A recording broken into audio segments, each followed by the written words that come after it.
Good evening and welcome to the Press Box. My name is Melissa Ponzio and I'll be your host for the next 30 minutes. With me, Jay Marks and Ty Reynolds. How you guys doing? Ready for the weekend. Ready for the weekend. Oh yes, and for all your gentlemen out there, I'd just like to remind you, 2 days till Valentine's Day. But let's start off the show with college basketball. And the #1 team was almost knocked off again. Right, it just seems to be a real big contagious disease here to be #1. Indiana went up there in the Happy Valley into Penn State, and they just absolutely killed those guys earlier this year in Bloomington. But Penn State held them to 45% shooting, and Indiana only shot 48%. There was a big controversial call, which apparently gave that really cost Penn State the basketball game at the end of the game. Indiana, I don't think, played very well up there, and they were really lucky to come out with a victory. But a win is a win, and Bob Knight will take it. Part of the problem probably was they weren't used to the going into Penn State. You know, it was Penn State's first year in the Big Ten +1, as they call it now. And I don't think Indiana, the team, you know, they're Bobby Knight's so regimented that not being used to going to Penn State, that might have had something to do with their lackluster performance. Something about this call, though, at the end, the media's made a big deal about all this. And something that's very significant that was hardly brought up is that here it was, Indiana was trying a three-point shot at the end of the game, and a Penn State guy just went flying into him, got a foul, got 3 shots, and he made 2 out of 3 that sent it into overtime. You didn't hear anything about that. You also didn't hear anything about the fact that Penn State shot 11 more free throws than them. So I don't think the referees quite gave everything to Indiana that game. No, I don't. The only call, the call on the offensive foul, this ref doesn't see him holding the jersey, then, you know, the guy did push him. He pushed him to get rid of the hold on the jersey. So I don't know. Officiating goes either way. I don't think either coach would, if they were on the show, would tell you that officiating cost us this game. Great teams overcome those things. Yeah, exactly. Is the Big Ten playing the best basketball? I would say so. Right now, you get a lot of arguments from the fans in the from the ACC, but when you have teams like Indiana and Michigan, and I think those are 2 Final Four teams. To me, that means a lot of stock. And then there's other great teams. There's Purdue. There's Iowa, despite losing their center in a tragic accident. And there's several other teams that still might make the tournament there. Even the Badgers. Wisconsin Badgers might make the tournament, huh? You're really happy about this. Well, Stu Jackson's doing a good job coaching up there, I think. And it's a good point what you brought up about Big Ten. There may be 8 teams this year that make the NCAA tournament from 11-team conference, and they're all good teams. They all may win their first round game. Then that sort of adds some legitimacy to the selection process. Illinois' got a big game with Pittsburgh tomorrow. That may have a little say-so when it goes out of conference games. Oh, yeah. You know, this thing with the Big Ten, it looks like it's turning into a basketball conference. This conference in football, I just thought was god-awful. I thought they were terrible. I thought Michigan was just head and shoulders better than everybody else. And it's just such a lopsided league. And then here it was previously. It seemed like the ACC was the big-time basketball league, you know, football. Now it looks like it's turned around a little bit. The Big Ten is the big-time basketball league, and the ACC is getting a whole lot better in football thanks to Florida State. Oh, yeah. Okay, well, I hate to interrupt this heated debate right here, but we have a phone call. Hi, caller, you're on the air. Hi, how are you? Fine, how are you? I'm good. Great. What can I talk to you guys about tonight? Anything you'd like to talk about that has to do with sports? I want to talk about the Atlanta Braves. You guys ready for baseball to start back up? I believe so. I'm ready. I got my season tickets. I do too. Let me ask you this: is it possible to go down to Florida and watch preseason training? Do you know anything about that? Because you know they have a stadium down there for them, right? Yes. In fact, I used to live down in West Palm Beach, Florida, and not to my knowledge can we go down and. Oh, you can? No, yeah, I'm wondering. You can go. Yeah. Okay. Just informal workouts. You can watch those. Right. Yeah. Sure, you can go down there. As a matter of fact, I've gone down to where the Pirates train down in Bradenton, and I've gone down there several times. And it's not that difficult to get in. The only time I had a hard time getting in was in 1984 when they played Detroit after they won the World Series, and they had Gibson and all those exciting players. But that's the only trouble I had. It's pretty easy to get around down there. Okay. Well, cool. Thanks for your time. All right. Okay, let's move on. What will Michigan have to do to beat the Hoosiers? What Michigan's going to have to do is try to get this in a transition game. They played earlier this year at Ann Arbor, and Indiana went in there and beat them in a great game. Indiana's going to want to slow this up and get this game in a half-court game, and Michigan's going to have to play great defense and hope to get some transition baskets because those big players like Weber and Rhodes run the floor so well. And they didn't get that done against Indiana earlier this year, and it cost them. Yeah, you're exactly right, I think, Ty. In order for Michigan to, they got to speed up the tempo of the game in order to beat Indiana. Indiana's just so sound defensively. They get back. I think that first game, that was a factor. Michigan wanted to unleash the horses and run with the basketball, but Indiana's so schooled at getting back on D. I mean, that's just fundamental basketball. They'll be back there. One thing Indiana did, a lot of times you'll see Bobby Knight with different game plans, and he certainly had a different one here. Against some teams, he'll have 2-3 guys come in and crash the boards. But whenever they had a player shoot against Michigan, a lot of times you saw 3 guys just immediately take off and run to the back court because he did not want to see this turning into a slam dunk contest, and he did a great job. Okay, what are your feelings on North Carolina at Georgia Tech? That's a big, important game. Carolina's wanting to hold on to that lead in the ACC badly, and Georgia Tech has been struggling a little bit. These teams, I don't think, match up that well. And when you have teams that don't match up well, I think that coaching really comes into this. And Bobby Crimmins, he's got to be able to come out and have these guys be able to handle the ball. They had 21 turnovers against Duke. They shot 70% in the first half against those guys up there in Durham, and were only ahead by 2 points at halftime. He has got to cut back the floor mistakes with those young ball handlers. Okay, we have a phone call. Hi, caller, you're on the air. Caller? Sorry, we lost it. You want your comments on on the Tech North Carolina game, I really think that coaching will come into play. And Crimmins, as much as I'm a Tech basketball fan, he doesn't seem to be as good at on-the-court coaching as he is in recruiting and the administrative part of the basketball program there. But still, what's perplexing about Tech is when they struggle at home, the fans this year start booing. That, to me, I mean, that eliminates your home court advantage right there. Instead of trying to get behind the team and picking them up from a miserable performance, they sort of rub it in, and then Tech just sort of, in the Wake Forest game, they just sort of hung their head and walked out of there. Okay, we have another phone call. Hopefully it came through. Hi, caller, you're on the air. Hello?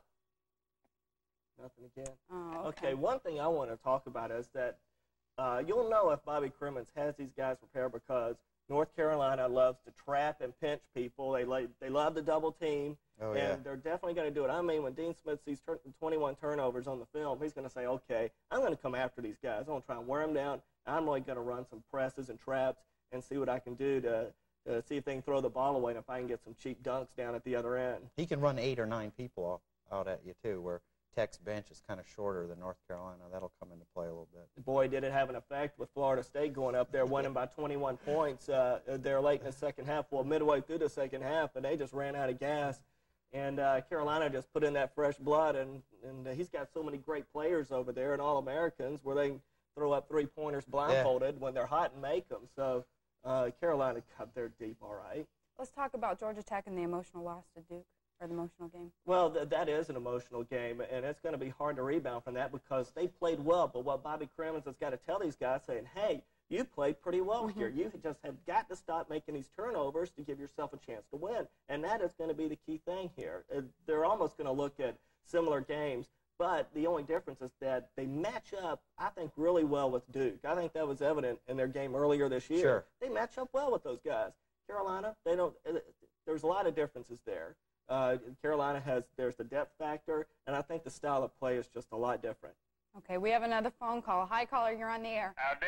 Hi. Hey, how about them Braves? How about them? What are they going to do this year? I think there's some people who are really ready. Yeah, maybe we should just talk about How about them? I think they'll win 100 games easy. 93 I pick in first place. Damn, them Braves fire you up, don't they? They sure do. Yes, sirree. Well, hopefully. I'm ready. The Braves, look at this team. If you come in there and face the Braves, you're going to be looking at 3 potential Cy Young Award winners. And if you're going in a 4-game series, that might be an understatement. I mean, they are loaded with pitching, and Sherholtz has got these guys signed all the way through the Olympics. He's done a great job financially with this club. He sure has. I think the only problem being a season ticket holder is we may see some 1-0, 2-1 games that aren't as exciting as the old slugfest that used to be at the launching pad. Hey, I love those 1-0 and 2-1 games. Not only that, I think you'll see some home runs there once in a while. Oh, yeah. Okay, we have another phone call. Hi, caller, you're on the air. Thank you. Yes. Is that Jay Moss there? Yeah. Jay Moss, why aren't you at home with your family? What are you doing on television here? I thought you went to Georgia State. Yeah, I did. What? Is this a Georgia Tech program here? No, I said I was a Tech basketball fan. Well, look, I know you're famous as a regular guy. Is that why you're on this television show? No, I was here to talk about sports with most of the time. That's right. Do you have a question about sports, sir? No, I'm just an admirer of Jay Moss. He's a regular guy. He is a regular luck guy, to you. yes. I heard that.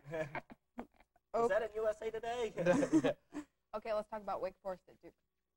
That's going to be really an important game for Wake Forest now because they're coming out playing these guys after they were just drubbed by Florida State.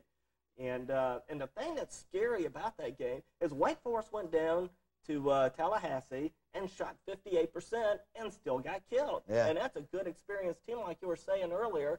They got the great big man Rogers and several experienced players. This Wake Forest team is a good team, and Florida State did not have Charlie Ward, and they killed them. State is a scary team to me. Florida State, yeah, they seem to have every aspect of the game covered. They good outside shooting. They move when they move the ball. They get an easy shot, and they play great defense. Okay, well, we have another phone call. Hi, caller, you're on the air. Yes, hello. I'm calling to find out who you think is going to be the Final Four in this year's NCAA tournament. Okay. Well, I jumped on that last week. I thought that Duke, being the ACC champions, I think they're going to win the tournament, or Carolina's going to win the tournament. I think the winner of that tournament is going to be the #1 seed in the East. Usually that's the Big East, but they're down this year, so they're not going to get it. Mm-hmm. I think Kentucky's going to be the #1 seed in the Southeast. I think Indiana will be the #1 seed in the Midwest. And there's several clubs out west that are playing well. There's Arizona. They're ranked #5. There's UNLV. However, if any one of them might slip, you might see them grab Michigan and move them out to the west as a #1 seed. They're highly rated. Yeah, I agree. I think the Arizona probably is the only team that you could pick in the West. But I think they'll move a team out into the West for the #1 seed. And there again, your Final Four, it really depends on the seeding, because if you put Michigan and Indiana in the same bracket, then they're not both going to go to the Final Four, obviously. But if they're in opposite brackets, they'll both go to the Final Four. I think the Big Ten plays a more physical style that's more conducive to the NCAA tournament. They're a little deeper, and when you play two games, intense games a weekend like that, the Big Ten's a little bit more adept at handling that kind of pressure. The ACC is too. That's why they always put Duke and Carolina in at least the Sweet 16. You can't argue with that, but I can assure you the Big Ten will not allow Michigan and Indiana to be in the same bracket. No way. Okay, before we take this phone call, I'd like to thank our sponsors, the Atlanta Voice, the Atlanta Knights, and Sports Life Fitness. And now, hi, caller, you're on the air. Hello? Oh, well, we got another hang-up. We keep losing them. I know. There must be a small technical problem, but let's get back. How would you think the Deacons will handle the Cameron Crisis? Is that their name? The Cameron Crazies. Crazies. Well, they're an experienced team, but I think they're going to struggle going in there. Although I think they're the most experienced of the ACC teams this year. Wake Forest have a lot of experience in their lineup, and so some of those players have been there 4 times. A lot of them have been there 3 times, so hopefully that won't be as big a factor, although everyone's seen a game at Cameron, and that place will rock. I think Duke's played really well there this year, and I think at the beginning of the year, I think some of the players were trying to get used to playing with one another. I mean, a big part of their team has gone up in Minnesota now in Leitner, and I think they're starting to gel and play together a little bit better. Certainly the 2 Hills and Hurley are really running the show there, and they have things going. That's a good club. Okay, we have another phone call. Hi, caller, you're on the air. Hi, I want to talk about the Falcons. Let's do and it. I was just wondering what you think about Dion and if he's going to play with them or the Braves or what. I tell you what, when that draft came out, the expansion draft, and the Braves protected Sanders, I thought right then that they had already cut a deal with Eugene Parker. I said, why are they protecting him? If any young team was going to waste a high pick on Sanders and take a chance with battling the Falcons for him, that's really risky. And I didn't think that they would protect him. Here it is. If you're on a losing baseball team, which an expansion team would be, he's going to say, well, man, I'm tired of this. He's used to winning. It was at Florida State where they won. and now he's been with the Braves, where they've won, and the Falcons have been somewhat successful that 1 year. He was with the Yankees, too. Well, yeah, I mean, maybe that's a part of his life Yeah. he liked to forget. But here it is. I thought that a team would be taking a chance because he would just maybe jump ship and then go start playing football. But when they protected him, I thought they must have a deal. But apparently they don't. I think he'll play both sports for as long as he can milk the situation. It's obvious that each team being played against the other, like you said, Ty, they won't be able to make the ultimatum, say either all of football or no football, just like the Braves won't say either all baseball or no baseball, because they'll come off as the villain in the Atlanta sports market. And neither team at this time, especially the Falcons, who's having a hard time with the reorders on the season ticket sales, they're not going to demand that he only play football. A little trouble at those prices. They're going to be pulling teeth. Yeah. Do you think that maybe last year in his baseball performance, do you think maybe that was a fluke? No, No. I don't think that's a fluke at all. I think he's a talented athlete. Plus, he He did is extra work. dangerous. All the players on the team said he did extra batting practice. He stayed after, and he worked on his game until he got it to the point where it is now. Yeah, but I agree with you on the part where he's just going to do both of them as long as he can. Boy, that shoe money, that really gets him motivated. Gets him a helicopter ride, that's for sure. Well, we have another phone call. Hi, caller, you're on the air. Yes, hello. I'd like to speak about a real sport in this nation that should be played as soccer, and I'd like to know, since they're hosting the World Cup this coming year, what you think the chances are. I think pretty shortly. What do you think? Soccer. I'm lost. The chances of what? What do you think our chances are? America having a fair showing. In Atlanta, I don't think Atlanta got a game. No, America in the Team World USA. Cup. Yeah. World Cup. Oh, I think they'll do all right. They got a good goalie, don't they? Don't they? I have no idea. You got us on a sport, It's hard. man. It's hard. That's- Yeah. It's hard to follow sport where the men wear shorts. Although we do keep up with basketball. That's right. That's right. Thank you for your call. Now, where were we? I'm sorry. That whole soccer thing just threw me off there. We were on Deion there for a Deion second. Sanders. Okay. Let's move on to San Antonio. Have they ever been a pleasant surprise this year? Here it is, Jerry Tarkanian leaving the scandalous UNLV, comes in here to San Antonio where there's a glut of talent, and they just immediately struggle. I And think. then- I'm Go sorry. ahead, I go think ahead. it was funny how he said that some changes had to be made or they weren't going to win. So here they made the change they had to. They got rid of Jerry. One change and boom, the franchise turned around. Do you think he's going to go back to Larry Johnson and some of these other guys and start asking them for money now? No comment. I don't want to get We have anybody in another trouble. phone call. Hi, caller. You're on the air. Hey, how you guys doing? Fine. How are you? How about soccer, huh? Holy moly. We Let's didn't talk hear you. about- Hey, Excuse me. that was call waiting going off. What was that again? You got me back. Am I there now? Yes. Yeah. Okay, am I back? Soccer? What are they thinking? I want to know what Jerry's thinking and if he's still leaving some tickets for Elvis up there. Because I saw him at A&P the other day, right there while I was trying to buy some orange juice. What are your thoughts on that and the size of that belt buckle? Hey, that's why the Falcons aren't any good, because he's a sideshow. If he was a football coach and could, call plays and surround himself with better talent on the offense and defensive line, then his football team probably would be better. But he's more concerned with the sideline aspects. That's leaving tickets for Elvis. I mean, why doesn't he scrap the run and punt Yeah, or the whatever they running call gun. it? Yeah, the gun and punt, whatever. Hey, I wonder what's going to be harder for Jerry to find, Elvis or a defense. That defense was Oh, awful. right. That was a terrible defense. It They couldn't was. stop anyone. You could run up the middle on them. You could pass on them. I mean, you might as well call all those guys in the secondary toast except Deion because they got burnt so many times. But that's part of the problem is their offense doesn't hold the ball. You either score on the first or second play, or you punt. So your defense towards the end of the game has been on the field so long that they give up the run right up the middle, like you said, Ty. How can you give up a 10-yard run up the middle if you're playing good defense? That's not pro football. No, it's not. And not only that, one reason that you're right about the offense, that they lack a running game and they need one. And another thing they need are bigger defensive linemen. I Oh. mean, they are high school kids in the state of Georgia who are bigger than some of those defensive linemen for the Falcons. And they just move them out of the way so easily. He wants to depend on quickness, but when these guys just run right at you and run you over, I'm sorry, you're going to lose. Right. Well, we have another phone call. Hi, caller. You're on the air. Yes, I wanted to know how you feel about Georgia's football recruiting class this year and Mike Bobo from Thomasville. And what do you think about Georgia's 6-week early spring practice this year? And, we're having the spring game about 6 weeks early. How do you think that's going to affect the Dogs? And I'll get off the phone and let you answer. Okay, thanks. I think it's a great idea because in spring practice, in the spring game, Georgia lost 2 players, and I was there and saw it. They lost Donnie May, a defensive lineman, and Georgia was already thin on the defensive line. Then they lost an outside linebacker, Mo Harrell, who they really had high expectations for.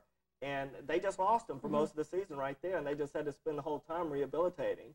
As for the recruiting, the paper really thought that Georgia did terrible. Tom Lemming, who's a nationally known recruiting expert, gave them a top 10 class. I think Georgia filled the needs that they wanted to, and they got some very good football players. Just because you didn't get any flashy running backs or wide receivers doesn't mean that you didn't get good football players. Alabama won the national championship. What do they win it with? Well, they won it with defense and a mistake that makes no offense, rather an offense that makes no mistakes. So I think it's a solid class, and I think those are a lot of guys that will be able to contribute after redshirt freshman years. Sure. Sure, I think the same thing. The spring game, moving that up, the injury factor alone tells you that's a good idea. And as far as recruiting class, just like you said, if you get your blue chip players, they jump ship after 2 years now or whatever. They're just milking the university for notoriety. Whereas if you get a guard or a linebacker that's going to play there 4 years or 5 years, like you said, redshirt freshman, then you're definitely building a great team. And I think Georgia traditionally has a good team. You know, they have their Herschel Walkers or their Hursts, but they're definitely based on good offensive line and defensive line play, and they control line scrimmage in SEC games, and that's why they've been so successful over the years. Something that I thought that was really interesting is that they got a lot of defensive backs, and when you look at the way football is changing in the NFL, you see a lot of special nickel packages out there, and that may be something that Ray Goff is wanting to go to. I didn't notice too many other schools that did something like that, although a lot of those guys in the secondary are your type of kids that made 1,200 on their test scores but run 4.640s instead of 4.4s. So he's going to have some projects back there. As for Mike Bobo, when he was at a North Carolina State camp when he was 13 years old, Dick Sheridan offered him a scholarship right there. He's a coach's son. He looks off receivers. Apparently that's what the people in high school said that he did. I never got to see him play down there at Thomasville High, so I don't know. But I'm sure we'll get to see him in spring practice. Okay, we have another phone call. Hi, caller, you're on the air. Yes, hello. I'd like to hear you three great sports minds give your opinion about what you think about the possibility of paying the college athletes. Paying college athletes. You can never afford it because if you pay the revenue sports, football and basketball, well, then you're going to have a major lawsuit on your hands. The non-revenue sports and all the women are going to say, hey, you got to pay us too. Exactly. So that would be a total disaster. You can't do that to them. No, not at all. I think that you can't, if you pay them, then it's going to make it like a minor league system. And they just need to go the opposite way. They need to go back to the student athlete. Maybe if they recruited more in the classroom rather than on the gridiron, they wouldn't have that dilemma. Not to mention that most of the college players, they have full rides anyway, so that's almost like getting paid. I mean, you go to school for 4 years, get a great education. Your housing's paid for, your Correct. meals are paid for. You just need to go there, do what you're supposed to do, go to class, take advantage of the situation, and stay out of trouble. Exactly. But so many of these kids, I mean, they've been told that they've been great their whole lives, and then they run around and find all these women, and then they would just rather run around and be with them. Sometimes, though, maybe I could understand that, but still, you have to set your priorities, and you got to do what you're supposed to do and take advantage of a situation. You're right. Correct. And we have another phone call. Hi, caller, you're on the air. Hello. We lost it. Oh well. On to Air Jordan. I want to talk about this now. He's been fined and suspended for a game, $48,000 out of his pocket from salary. Hey, he may get a call from Rock Newman now, the manager of Riddick Bowe, to see if he can get a fight with him now. You talk about a moneymaker. Sure. But, yeah, he did get in a little scuffle with Reggie Miller, and it just amazed me that he wasn't kicked out of the game when the NBA's been trying to make such a major emphasis on cutting back this type of behavior. But here it is. Michael's the stud, he's the star, and he's the reason people buy a lot of tickets, and they're going to treat him differently. Hey, that had to be a factor. All those people that were in Indiana's stadium, they paid to see the great one, Air Jordan, dunk the ball. So if you throw them out of the game there, those people have been denied their right. I think the reason he's suspended is they're back home now. They're off that road trip. And so the Chicago fans, they get to see him every 40-some games, so it won't be as devastating to the marketing of the NBA. Not to mention that he scored 40 points in the game. Yeah, that's Hi, right. caller, you're on the air. I'd like to know, what do they think about Roy Gant playing second base for Atlanta Braves? Gant playing second. I guess they must be angry with Lemke winning his arbitration, or did he lose his arbitration? I tell you what, though, they tried that earlier in his career. It was at third base, though, I think. Yeah, no, he was at second base first, and he really struggled. He couldn't turn the double play, and he was just, he had rocks for hands. So Yeah. they said, okay, Ron, let's try and move you to third base. And so he went over there and tried to play third base, and again, he really struggled over there and made a lot of errors. And so what they did, they sent him down to single A, got him to play outfield, Right. and then he came back up through the system and has been a productive player. He had somewhat of a down year last year, but that's a guy that is a potential head case. I don't know any other way to say it. You fooled with him enough already. Don't fool with him anymore. I think your point about the hands is well taken. He's not an infielder. He's proved that he's an outfielder. Hey, if he's an outfielder for me and can hit 25 home runs and steal 35 bases, I wouldn't complain about that. No. But when they force him to play infield, he worries about his defense, and it affects his hitting. Yeah. We've got another phone call. Hi, caller, you're on the air. Hello? Yes? Hi. Hi. I'd just like to mention how horrible it was that Jordan threw that punch. Wasn't it? Didn't the other guy throw an elbow first? Yeah, I think Yeah, but He ran over and challenged him. I think that they're fucking crazy. Hey, Hey, now. Yeah. Hey, This is no a F family word on show. my show. Thank you very much. that's a Reggie Miller fan, obviously. A UCLA alumnus. You can't expect Or these guys Louisville, in the heat either of the one. game not to get their tempers flared up and not to start a fight after someone throws an elbow, at least in my opinion. Sure, but then when I go to work, I get mad and upset, but I don't go out there and slug anyone either. It happens to everyone. You just got to learn how to control your temper and do what you're supposed to do. Exactly, and then you have to pay the penalty when you do that. Yeah, how about that? Yep. It's a Okay. shame, though, that they don't fine him a little bit more money. These guys make way too much. Well, he got fined a game. What he makes in a game. Well, a commercial will just take care of that. Yes. Well, that's it for tonight. Thank you very much for coming, Jay. hey, thanks for having Ty. me. It was fun. It was, and happy Valentine's Day, everybody. See you next Friday at 8:30.